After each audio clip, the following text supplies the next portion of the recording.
Les amis, bonjour et bienvenue sur un nouvel épisode de Morocars. Cette fois, on est de retour à Sochaux, en France, chez le lion français, chez Peugeot. Aujourd'hui, on rencontre une jolie petite lionne, urbaine.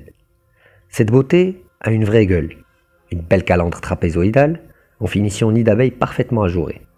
Un pare-choc avant, au design sportif, incrusté de belles griffes lumineuses qui vont jusqu'en bas du pare-choc, secondé de petits accasillages en noir laqué. En ce qui concerne le capot et les flancs, vous retrouverez le style Peugeot du moment, précédemment vu sur les épisodes de 3008 et 5008, que je vous invite à aller voir sur notre chaîne.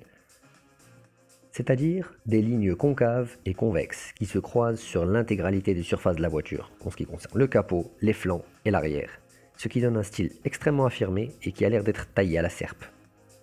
Mais surtout, le tout est rehaussé de beaux accasillages, en noir laqué, qui viennent parfaitement seconder cet ensemble. Passons maintenant à l'arrière.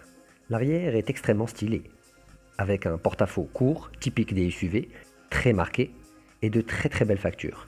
On remarque aussi l'incrustation de beaux feux cristal au style bien intégré, le tout bien évidemment posé sur de très belles jantes, au motif triangulaire, et à la finition bimatière, diamantée et brillante, ce qui donne un style extrêmement affirmé.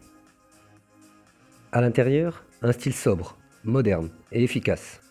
Des sièges bimatières, sky et tissu, avec des surpiqûres vertes. Ce style continue sur les accasillages de porte, avec des inserts laqués parsemés de 3 traits verts, diagonaux. Étonnant d'ailleurs, mais d'un très bel effet. Et pour rester dans le registre de l'étonnant, le tableau de bord est étonnamment bien équipé. Virtual Cockpit, écran tactile captif de 10 pouces, de très bonne qualité, Apple CarPlay, et finition aux petits oignons, sans parler des 2 prises USB supplémentaires qui sont extrêmement utiles. Cette petite puce se bouge les trains roulants grâce à son moteur. On parle ici d'un 1,5 litre Blue HDI STT de 130 chevaux, secondé sur notre version d'essai par une boîte EAT8. Celle-ci nous a été gentiment prêtée par notre sponsor et notre partenaire régulier, la société Diavel. Et comme vous en avez fait le tour avec moi, elle est très bien équipée. On parle d'une finition Allure Pack Plus, mais elle existe aussi en 4 versions, allant de 260 à 315 000 dirhams. Voilà, j'espère que ce petit reveal vous aura plu et que vous aurez appris des choses. Si c'est le cas, je ne vous rabats pas les oreilles, vous connaissez la méthode. Vous connaissez la méthode, je compte sur vous. Mehdi de Morocars pour votre émission de Jante à Jante concernant la Peugeot 2008. À la prochaine avec un autre véhicule.